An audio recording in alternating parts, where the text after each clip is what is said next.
Toi, t'es un beauf. Ces dernières semaines, on entendait certains remettre en cause la place de la voiture en France. Pour ces personnes-là, un changement de paradigme dans nos modes de transport est inévitable. Pour d'autres, elle est au centre de leur façon de vivre, et ce n'est pas prêt de changer. Parmi ce deuxième groupe se trouvaient les gilets jaunes, avec plusieurs revendications, dont une qui était de garder le prix bas des carburants, mais ça on y reviendra. Dans ce mouvement, il y a une personne qui s'est naturellement proposée comme représentant des gilets jaunes, ou devrait-on dire de par leur nature spontanée et anarchique, de leur effigie, ou du moins celle qu'on a bien voulu accepter. Cette personne, c'est Éric Drouet, chauffeur routier de 33 ans, originaire de Melun. Comme toute personne, il a ses opinions politiques, son bagage culturel et son regard sur le monde qui l'entoure. De toutes les personnes qui ont voulu incarner le mouvement, Éric Drouet est celle à qui on a bien voulu laisser la parole.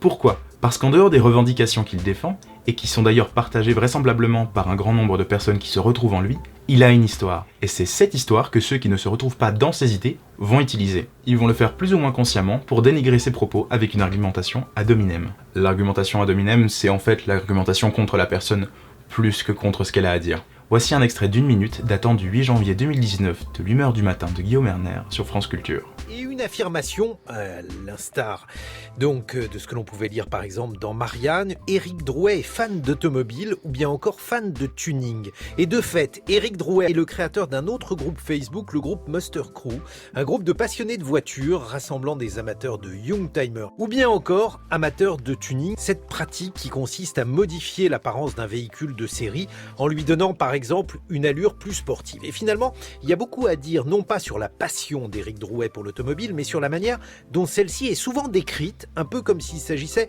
de présenter une passion étrange, un peu comme si une poule rencontrait un couteau. Car finalement, cette fracture automobile recouvre une fracture culturelle. À chaque fois qu'il est question de tuning, le message sous-jacent est comment peut-on aimer les voitures ? Comment peut-on aimer les voitures alors qu'au mieux, cet ustensile doit être perçu de manière utilitaire ? Là voilà, la cible à abattre. Ce n'est plus l'argumentaire que l'on critique, mais une passion du personnage. Je ne dis pas que ceux qui critiquent ces idées ont tous recours à ce genre d'arguments fallacieux, mais je dis que ceux qui le font préfèrent convaincre avec un jeu de valeurs plutôt que de démontrer avec un argumentaire. Sans compter tous ceux qui dans les grandes villes désormais n'en possèdent plus. Les voilà, ceux qui ont tendance à ostraciser les passionnés automobiles.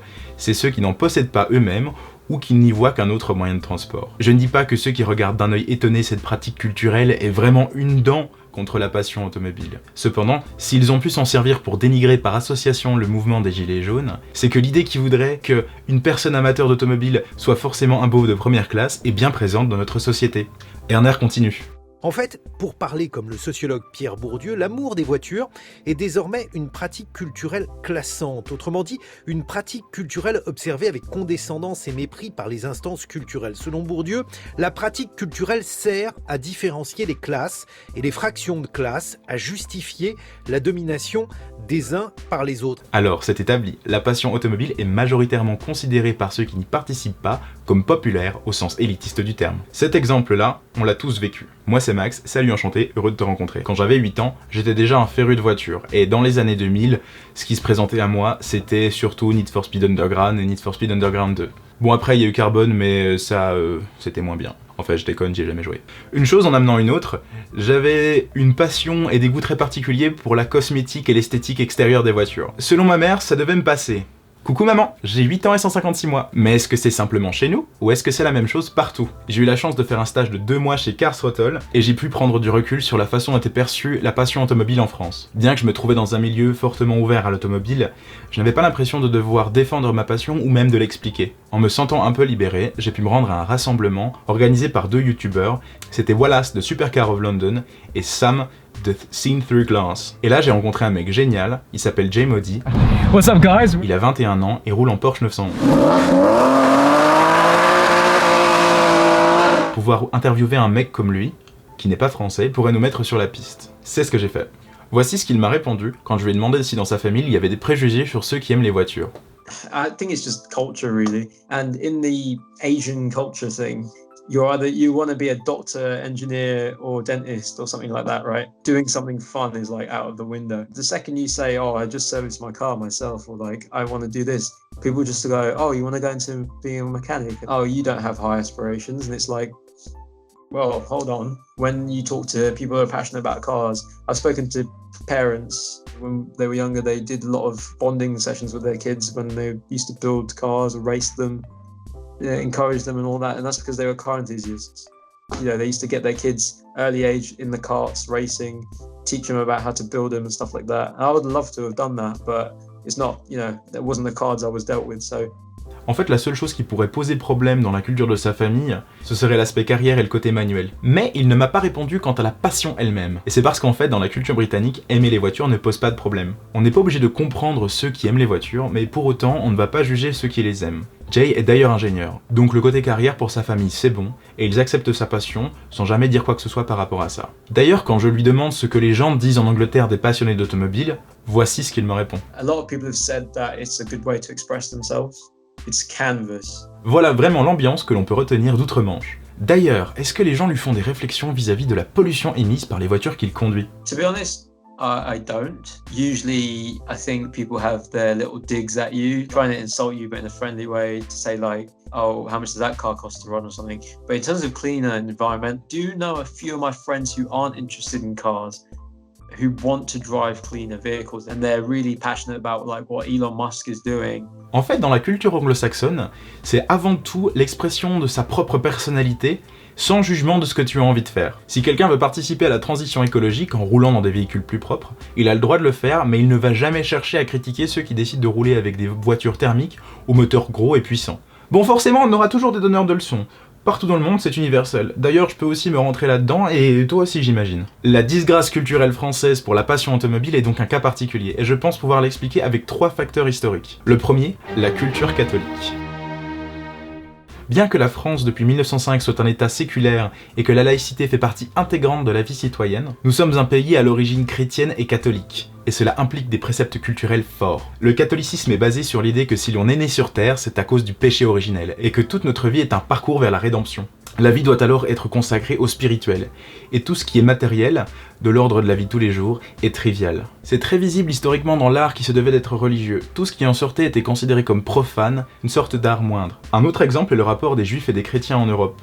Les chrétiens n'autorisaient pas les juifs à être artisans ou paysans, considérant que la terre était celle du Dieu chrétien, et les reléguaient donc aux professions libérales et à l'argent, car la seule colère du Christ, c'est celle contre les changeurs d'argent à Jérusalem. Il n'était donc pas bien vu de gérer de l'argent dans la culture catholique. Donc tous ceux qui blâment les communautés juives d'être très présentes dans les médias et dans les banques, c'est pas parce que c'est des lézards souterrains qui veulent dominer le monde et qu'ils le font depuis 500 ans, c'est parce qu'en fait on les a mis là, ça allégeait la conscience des catholiques qui eux étaient bien au-dessus de toutes ces considérations monétaires. On va donc plus difficilement démontrer sa supériorité culturelle et sociale par des biens matériels, et la voiture en est le meilleur exemple. C'est un statut de réussite économique sur roue, mais on va surtout discréditer ceux qui roulent dans des voitures de luxe pour afficher leur statut social. T'as vu l'autre idiot qui se gare avec sa Porsche Cayenne n'importe comment là? C'est dingue, c'est riche et se croit tout permis. Le deuxième, la culture de l'exception française. Historiquement, la France et le Royaume-Uni étaient concurrents dans la conquête du monde. Une fois que l'Empire britannique a imposé sa supériorité, les Français n'ont pour autant pas cessé de vouloir s'opposer à ce meilleur ennemi. Le schisme est d'autant plus fort que leur culture est protestante et rejette beaucoup de préceptes catholiques, dont celui du rapport au trivial et à l'argent. Dans le protestantisme, un bon chrétien en est un en passant par l'accomplissement de soi. Le libéralisme économique en est né, alors que culturellement la France reste contre le capitalisme et dans un fonctionnement plus social. L'élite politique française est d'ailleurs proche des idéaux russes au début du XXe siècle. La France n'a pas pour autant renié le luxe ou la culture de l'excellence, mais elle se fait à échelle humaine, artisanale. C'est pour ça que nous sommes le pays du luxe et de la restauration. Le fait main, tant luxueux soit-il, ne rentre pas dans une culture aussi capitaliste que celle des anglo-saxons. L'automobile a besoin de l'industrie de masse pour se développer, mais ce n'est pas là où l'excellence française va se concentrer. Le troisième, un changement de paradigme. Grâce ou à cause de Jacques Calvet dans les années 70-80, la majeure partie du parc automobile français est aujourd'hui diesel. Et seulement depuis 2017 a-t-on commencé à vendre plus d'essence que de diesel, lorsque le diesel est passé en dessous des 50%. Le Dieselgate de Volkswagen aux États-Unis est ce qui a propulsé ce rejet populaire du mazout, jusqu'alors très chéri de la part du peuple et de l'État. Petit aparté. Le diesel ne pollue pas plus qu'avant, c'est juste que le diesel rejette moins de CO2 tandis que l'essence rejette moins de particules nocives pour l'être humain. Le diesel est meilleur pour la planète mais mauvais pour nous, tandis que l'essence profite au réchauffement climatique mais est moins cancérigène. L'homme ou la terre? La culture auto adore les belles mécaniques. avec tout le plaisir sensoriel qu'on peut en tirer. D'un autre côté, l'opinion publique se dirige de plus en plus vers les véhicules propres. On voit apparaître en plus d'une différence culturelle classante, une opposition idéologique de fond. D'un côté, les super-héros écologiques qui sauvent la planète, et de l'autre, les nihilistes à la Mad Max qui mènent le monde vers une mort certaine. Les perceptions simplistes sont toujours les plus populaires. Sur ce même point toujours, le gouvernement veut interdire les voitures thermiques d'ici 2040. C'est dans 21 ans. Ma voiture est une Peugeot 405 de 1994. Elle est sortie il y a 25 ans de sa ligne de production de Sochaux. C'est-à-dire qu'on est plus près d'un jour où on ne verra plus de voitures propulsées à l'essence vendues en France que du jour où ma voiture est sortie de son usine. C'est bientôt. Alors ces trois facteurs sont des généralités. Ce sont des exemples qui, pris un par un, ne sont pas forcément initiateurs d'un rejet populaire de la passion de l'automobile, mais qui, combinés ensemble dans l'histoire française, font que ce rejet est de fond et qu'il est partagé par un grand nombre de personnes. Mais selon moi, il y a un quatrième facteur historique très important dont je vais vous parler dans la prochaine vidéo. Il s'agit de la voiture française et de savoir pourquoi on pense qu'elle est pourrie. Voilà, donc comme je disais, je m'appelle Max, j'ai 21 ans et c'est ma première vidéo que je poste sur YouTube. Ce que je vais apporter en fait, c'est une réflexion culturelle sur la passion automobile, parce qu'on a pas mal de contenu en France, mais il y a peu de gens qui se posent la question de pourquoi on est là, où est-ce qu'on en est, et donc du coup ça c'est ce que je veux faire. C'est vous parler de la culture automobile en France, et puis aussi vous parler de bagnole de manière générale. Je sais pas comment ça va évoluer, c'est ma première vidéo, j'espère vraiment que ça aura pu vous plaire. Si ça vous plaît, il y aura une vidéo la semaine prochaine qui parlera de la voiture en France, comment elle a été conçue, et pourquoi aujourd'hui les voitures françaises sont si différentes de leurs équivalentes européennes ou américaines. Let's go, bitch!